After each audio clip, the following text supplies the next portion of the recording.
Welcome to the 1000 Nights and 1 Night. Now, when it was the 107th night, she said, "It hath reached me, O auspicious king, that when King Zal-al-Makan summoned the wazir and the chamberlain and Rustam and Bahram, he turned towards Minister Dandan and said, Know, O wazir, that night is come and hath let down over us its veil of gloom, and we desire that thou tell us those tales which thou promised us." Replied the wazir, "With love and gladness. Know, O auspicious king, that there reached my ears a relation of a lover and a loved one, and of the discourse between them, and what befell them of things rare and fair, a story such as repelleth care from the heart and dispelleth sorrow, like unto that of the patriarch Jacob. And it is as follows. This is the tale of Taj Al-Muluk and the Princess Dunya, the lover and the loved. There stood in times long gone by behind the mountains of Ispahan a city height of the city green, wherein dwelt a king named Sulayman Shah. Now he was a man of liberality and beneficence, of justice and integrity, of generosity and sincerity, to whom travellers repaired from every country, and his name was noised abroad in all regions and cities, and he reigned many a year in high worship and prosperity, save that he owned neither wives nor children. He had a minister who rivaled him in goodness and generosity, and it so happened that one day he sent for him, and when he came into the presence, said to him, "O my wazir, my heart is heavy, and my patience is past, and my force faileth me, for that I have neither wife nor child. This is not the way of kings who rule over all men, princes and paupers, for they rejoice in leaving behind them children and successors, whereby are doubled their number and their strength." Quoth the Prophet, whom Allah bless and keep, "Marry ye, increase ye, multiply ye, that I may boast me of your superiority over the nations on the day of resurrection." So what is thy rede, O Wazir? Advise me of what course and contrivance be advisable. When the minister heard these words, the tears sprang from his eyes in streams, and he replied, "Far be it from me, O King of the age, that I debate on that which appertaineth to the compassionate one. Wilt thou have me cast into the fire by the all-powerful king's wrath and ire? By thee a concubine." Rejoined the king, "Know, O Wazir, that when a sovereign buyeth a female slave, he knoweth neither her rank nor her lineage, and thus he cannot tell if she be of a simple origin that he may abstain from her, or of a gentle strain that he may be intimate in his companionship. So if he have commerce with her, haply she will conceive by him, and her son be a hypocrite, a man of wrath, and a shedder of blood. Indeed, the like of such woman may be instanced by assault in marshy soil, which is one till for ever it yieldeth only worthless growth, and no endurance showeth, for it may be that her son will be obnoxious to his lord's anger, doing not what she biddeth him, or abstaining from that he forbiddeth him. Wherefore will I never become the cause of this through the purchase of a concubine. And it is my desire that thou demand for me in marriage the daughter of some one of the kings whose lineage is known, and whose loveliness hath renown. If thou can direct me to such a maiden of birth and piety of the daughters of Moslem sovereignty, I will ask her in marriage, and wed her in the presence of witnesses. So may accrue to me the favor of the Lord of all creatures." Said the Wazir, "O king, verily hath fulfilled thy wish, and hath brought thee to thy desire. Know, O king, it hath come to my knowledge that King Shah, lord of the White Land, hath a daughter of surpassing loveliness, whose charms talk and tale fail to express. She hath not her equal in this age, for she is perfect in proportion and symmetry, black-eyed as if coal dyed, and long-locked, wee of waist, and heavy of hip. When she draweth nigh, she seduceth, and when she turneth her back, she slayeth. She ravisheth heart, and view, and she looketh even as saith her of the poet. A thin-waist maid who shames the willow wand, nor sun nor moon can like her rising shine. 'Tis as her honeydew of lips were blent with wine, and pearls of teeth were bathed in wine. Her form, like heavenly houris, graceful, slim, fair face, and ruin dealt by glancing eyne. How many a dead-done man her eyes have slain, upon her way of love and ruin lean, and live. Ay, she's my death. I'll say no more, but dying without her vein were life of mine. Now, when the Wazir had made an end of describing that maiden, he said to King Shah, "It is my desire, O King, that thou dispatch to her father an ambassador, such as experienced and trained in the ways of the world, who should courteously demand her in marriage for thee of her sire. For in good sooth she hath not an equal in the far parts of the world, nor in the near. So shalt thou enjoy her lovely face in the way of grace, and the Lord of glory be content with thy case. For it is reported of the Prophet, whom Allah bless and preserve, that he said, There be no monkery in al-Islam. All this the king was transported to perfect joy. His breast was broadened and lightened, and care and cark ceased from him. And he turned to the Wazir and said, Know thou, O Minister, that none shall fare above this affair save thou, by reason of thy consummate intelligence and good breeding. Wherefore hie thee home, and do all thou hast to do to get thee ready by the morrow, and depart, and demand me in marriage this maiden with whom thou hast occupied my heart and thought, and return not to me, but with her. Replied the Wazir, I hear and I obey. Then he hied to his own house, and bade make ready all the presents befitting kings, of precious stones and things of price, and other matters light of load but weighty of worth, besides rabat steeds and coats of mail, such as David made, and chests of treasures, for which speech hath no measure. And the Wazir loaded the whole on camels and mules, and set out attended by 100 slave girls with flags and banners flaunting over his head. The king charged him to return to him after a few days, and when he was gone, Sulayman Shah lay on coals of fire, engrossed night and day with desire, while the envoy fared on without ceasing through gloom and light, spanning fertile field and desert site, till but a day's march remained between him and the city whereto he was bound.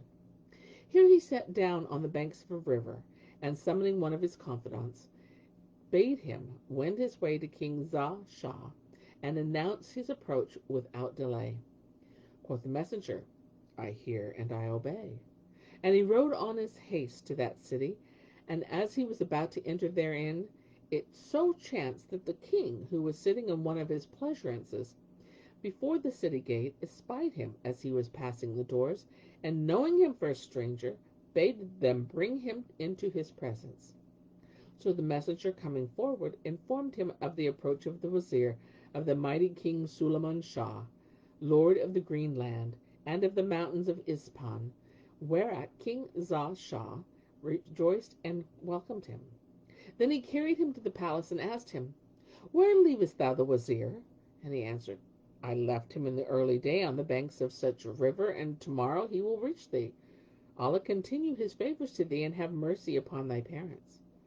Thereupon King Shah commanded one of his Wazirs to take the better part of his grandees and chamberlains and lieutenants and lords of the land, and go out to meet the ambassador in honor of King Sulayman Shah, for that his dominion extended over the country.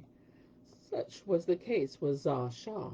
But as regards the Wazir, he abode in his stead till night was half spent, and then he set out for the city. But when morning shone and the sun rose upon the hill, all of a sudden he saw King Shah's Wazir approaching him, with his chamberlains and high lords and chief officers of the kingdom, and the two parties joined company at some passage from the city.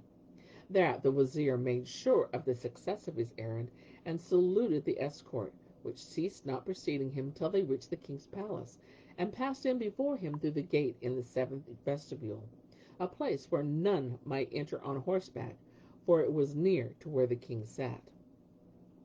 So the minister alighted and fared on afoot till he came to a lordly saloon, at whose upper end stood a marble couch set with pearls and stones of price, and having 4 legs 4 elephants' tusks.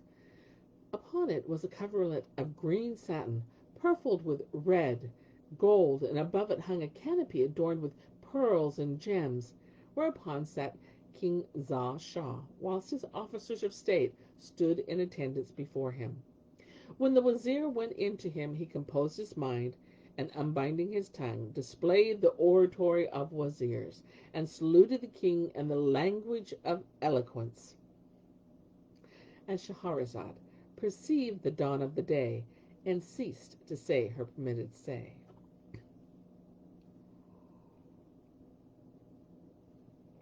Now, when it was the 108th night, she said, it hath reached me, O auspicious king, that when the wazir of King Sulayman Shah entered the presence of King Shah, he composed his mind, and unbinding his tongue, displayed the oratory of wazirs, and saluted the king in the language of eloquence, and improvised these couplets.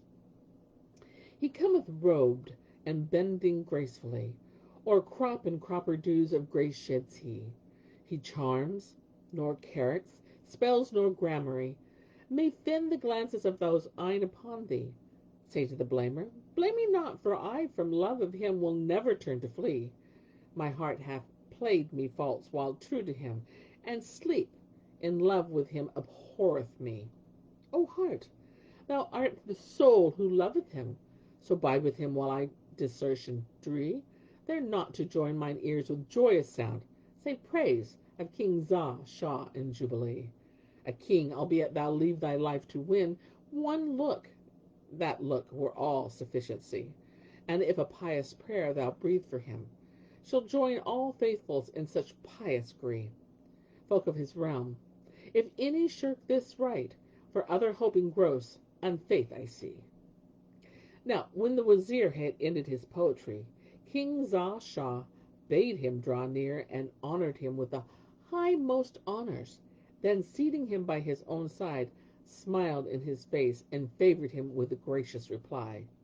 They ceased not on this wise till the time of the undermeal, when the attendants brought forward the tables of food in that saloon, and all ate till they were sated. After which the tables were removed, and those who were in the assembly withdrew, leaving only the chief officers. Now, when the minister saw this, he rose to his feet, and after complimenting the king a second time, and kissing the ground before him, spake as follows. O mighty king and dread lord, I have travelled hither, and have visited thee upon a matter which shall bring thee peace, profit, and prosperity. And it is this, that I come as an ambassador to thee, seeking in marriage thy daughter, the noble and illustrious maid from Sulayman Shah, a prince famed for justice and integrity, sincerity, and generosity, lord of the green land and of the mountains of Ispahan, who sendeth thee of presents a store and gifts of prizes galore, ardently desiring to become thy son-in-law. But art thou inclined to him as he is to thee? He then kept silent, awaiting a reply. When King Shah heard these words, he sprang to his feet and kissed the ground respectfully before the wazir, while the bystanders were confounded at this condescension to the ambassador, and their minds were amazed. Then he praised him who is the Lord of honor and glory, and replied, and he still standing, O mighty wazir and illustrious chief, hear thou what I say. Of a truth, we are to King Sulayman Shah of the number of his subjects, and we shall be ennobled by this alliance, and we covet it ardently. For my daughter is a handmaid of his handmaidens, and it is my deepest desire that he may become my stay and my reliable support. Then he summoned the Qazis and the witnesses who should bear testimony that King Sulayman Shah had dispatched his wazir as proxy to conclude this marriage, and that King Shah joyfully acted and officiated for his daughter. So the Qazi concluded the wedding contract, and offered up prayers for the happiness and prosperity of the wedded fairs. After which the wazir arose, and fetching the gifts and rarities and precious things, laid them all before the king. Then Zal Shah occupied himself and fitting out of his daughter, and honorably entertained the wazir, and feasted his subjects all, great and small. And for 2 months they held high festival, omitting naught that could rejoice heart and eye.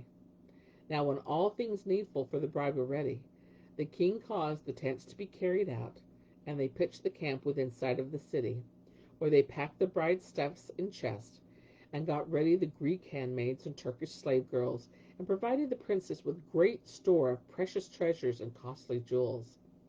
Then he had made for her a litter of red gold, inlaid with pearls and stones of price, and set apart 2 mules to carry it. A litter which was like one of the chambers of a palace, and wherein she seemed as she were of the loveliest hours, and it became as one of the pavilions of paradise. And after they made bales of the treasures and monies, and had loaded them upon the mules and the camels, King Zal Shah went forth with her for a distance of 3 parasangs, after which he bade farewell to her, and the wazir and those with him, and returned to his home in gladness and safety. Thereupon the wazir, faring with the king's daughter, pushed on and ceased not his stages over desert way. And Shahrazad perceived the dawn of the day, and ceased saying her permitted say. Now, when it was the 109th night, she said, It hath reached me, O auspicious king, that the wazir fared on with the king's daughter, and ceased not forcing his stages over desert ways, and hastened his best through nights and days, till there remained between them and the city but 3 marches. Thereupon he sent forward to King Sulayman Shah one who should announce the coming of the bride.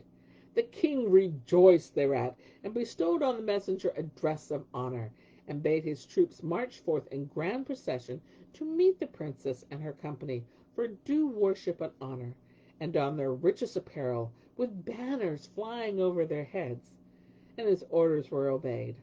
He also commanded to cry throughout the city that neither curtained damsel, nor honored lady, nor time-ruptured crone should fail to fare forth and meet the bride. So they all went out to greet her, and the grandest of them vied in doing her service, and they agreed to bring her to the king's palace by night. Moreover, the chief officers decided to decorate the road, and to stand in double lines whilst the bride should pass by, preceded by her eunuchs and serving women, and clad in the gear her father had given her. So when she made her appearance, the troops surrounded her, these of the right wing and those of the left, and the litter ceased not advancing with her till she approached the palace, nor remained any but came forth to gaze upon the princess. Drums were beaten, and spears were brandished, and horns blared, and flags fluttered, and steeds pranced for precedence, and scents shed fragrance till they reached the palace gate, and the pages entered with the litter through the harem wicket.